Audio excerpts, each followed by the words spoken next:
आया मैं आपके लिए पोलिटी क्लास लेकर आया हूँ भाई। पोलिटी क्लास आपके लिए यानी संविधान की क्लास। ठीक, आपने क्लासेस तो बहुत पढ़ी होंगी, लेकिन आज इस क्लास को पढ़ के देखना, मजे नहीं आया तो कहना। लाइक, अगर बढ़िया लगे लाइक करना भाई, सब्सक्राइब करना और बताना ये क्लास में दम है।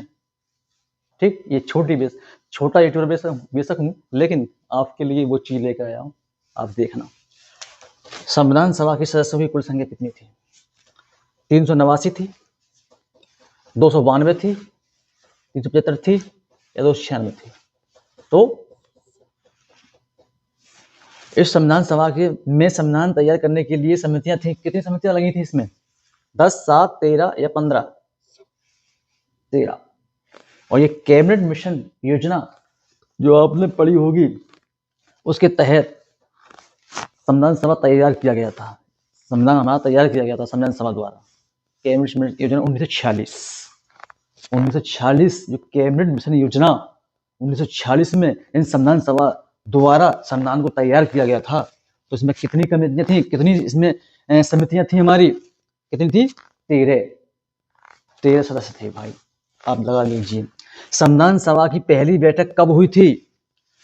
9 दिसंबर 1946, 12 दिसंबर 1947 या 10 जनवरी 1946 या 11 दिसंबर 1948? तो आप आंख मीच के मारो भाई, 9 दिसंबर 1946। संविधान सभा का अंतिम सत्र कब आयोजित किया गया था?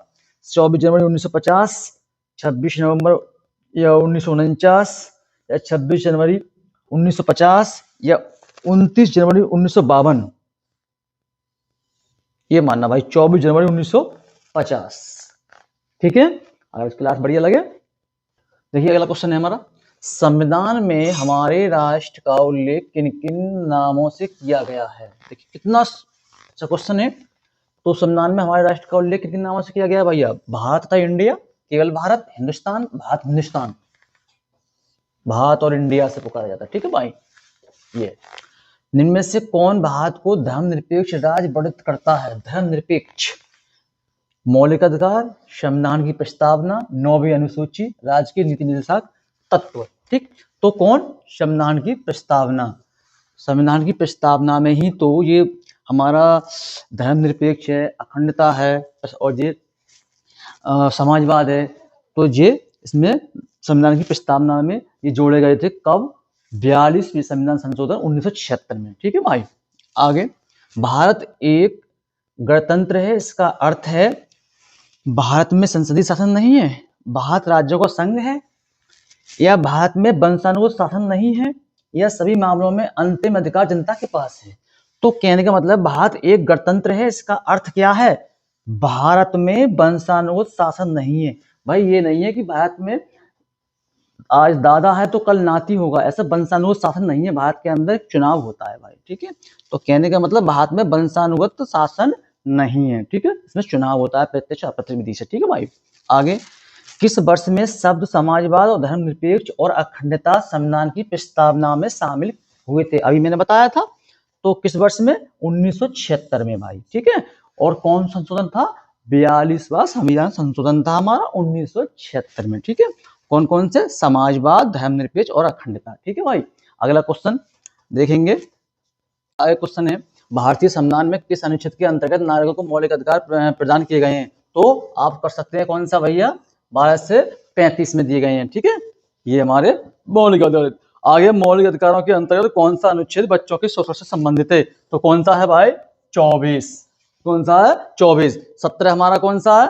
17 हमारा अस्पृश्यता यानी छुआछूत होता है इसमें। ठीक है, 17 में। ठीक है, कि ये छोटी जाति का है, ये उस जाति का है, इसको वहां मंदिर में नहीं जाने दिया जाएगा, उसको वहां, तो ये 17 में आता है। अनुच्छेद 18 में क्या होता है? उपाधियों का अंत होता है इसके अंदर। ठीक है, 18 में। ठीक है, अनुच्छेद 23 में क्या होता है? मानव दुर्व्यवहार यानी बलात्श्रम प्रतिषेध, वो 23 में होता है भाई। आगे हम बात करते हैं अनुच्छेद 14।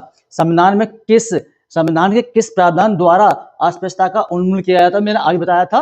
कौन से भैया? 17। ठीक है, 17। 14 में क्या होता है? इसमें समता का अधिकार होता है। ठीक है, सब प्रत्येक नागरिक के लिए समान दर्जा दिया जाता है। ठीक है, अनुच्छेद 21 में क्या होता है भाई?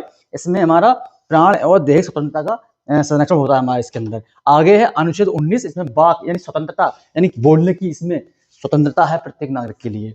आगे हम बात करते हैं किसके बिना मौलिक अधिकारों का कोई मूल्य नहीं होगा? तो संवैधानिक उपचारों का अधिकार यानी कि आप समझ सकते हैं जो अनुच्छेद 32 है वो एक विशेष अनुच्छेद है। भीमराव अंबेडकर साहब ने इसके लिए अनुच्छेद 32 के लिए एक विशेष अनुच्छेद बताया है और इसको संविधान की आत्मा भी बताया है। किसने? भीमराव अंबेडकर साहब ने। ठीक है भैया, आगे हमारा क्वेश्चन है, देखिए अगला क्वेश्चन हमारा, संपत्ति का अधिकार एक है डॉट डॉट डॉट डॉट, क्या रह गया है आप बताइए? मौलिक अधिकार, संपत्ति का अधिकार क्या रह गया है? मौलिक अधिकार, नैसर्गिक अधिकार या विधिक अधिकार या संवैधानिक अधिकार? तो आप समझ सकते हैं संपत्ति का अधिकार क्या रह गया है? एक विधिक अधिकार रह गया है। ठीक है, अब संपत्ति के अधिकार को हटा दिया गया है 44वीं संविधान संशोधन 1978। ठीक है, तो इसको उससे हटा करके और कहाँ पहुंचा दिया गया? 22/22 और का 300 का में इसका स्थान दिया गया है। ठीक है, आगे 6 वर्ष की आयु से 14 वर्ष की आयु के बीच के सभी बच्चों को शिक्षा का अधिकार राज्य के नीति निर्देशक तत्व में, सिद्धांत सम्मिलित में है या फिर मूल अधिकार है या संवैधानिक अधिकार है या उपयुक्त में से कोई नहीं है।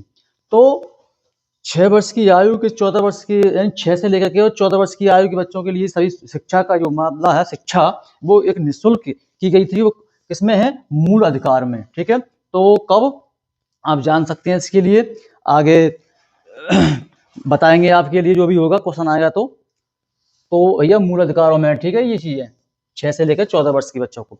आगे भारतीय संविधान में मूलभूत अधिकार किस संविधान से लिए गए थे? तो अमेरिका से। भारतीय संविधान के अनुच्छेद 22 के अनुसार अधिकतम कितने समय के भीतर गिरफ्तार करके हिरासत में लिए गए किसी व्यक्ति को निकटतम मजिस्ट्रेट के समक्ष प्रस्तुत करना चाहिए? यानी किसी व्यक्ति को पकड़ करके कितने समय तक अपने पास में रखो, हवालात में रखो, उसके बाद में मजिस्ट्रेट के सामने पेश करेंगे तो कितने घंटों के भीतर भाई बताएंगे? 48 घंटे या 24 घंटे या 72 घंटे या 36 घंटे? तो आप समझ सकते हैं 24 घंटे। कितने? 24 घंटे। 24 घंटे तक आप अपने थानों में रख सकते हैं, कस्टडी में वहां पे। उसके बाद में इसको मजिस्ट्रेट के पास पेश करेंगे 24 घंटे के बाद। ठीक है, अगला क्वेश्चन देखेंगे। देखिए अगला क्वेश्चन हमारा, मौलिक अधिकार किसके द्वारा निलंबित किए जा सकते हैं? तो मौलिक अधिकार किसके द्वारा निलंबित किए जा सकते हैं भाई?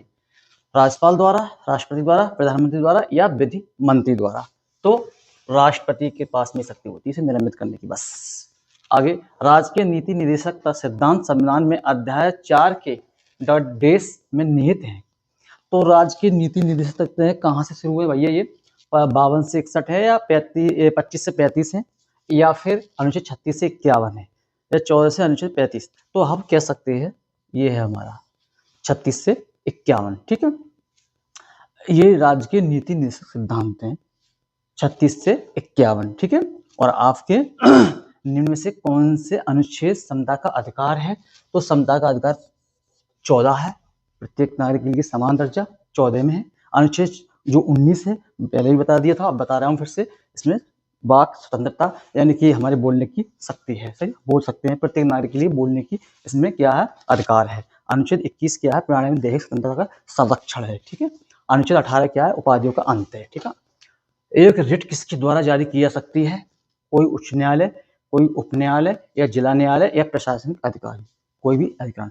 तो हम कह सकते हैं कोई उच्च न्यायालय इसके लिए एक रिट जो है जारी करने का अधिकार किसके पास में है? कोई उच्च न्यायालय हो सकता है जो अनुच्छेद 226 में इसमें एक शक्ति निहित है, और या सर्वोच्च न्यायालय के पास में है, सर्वोच्च न्यायालय के पास में है वो अनुच्छेद 32 में है। ठीक है भाई, तो आगे जो क्वेश्चन हमारा ये टॉपिक आज का आपके लिए पहला भाग लेके आए हैं।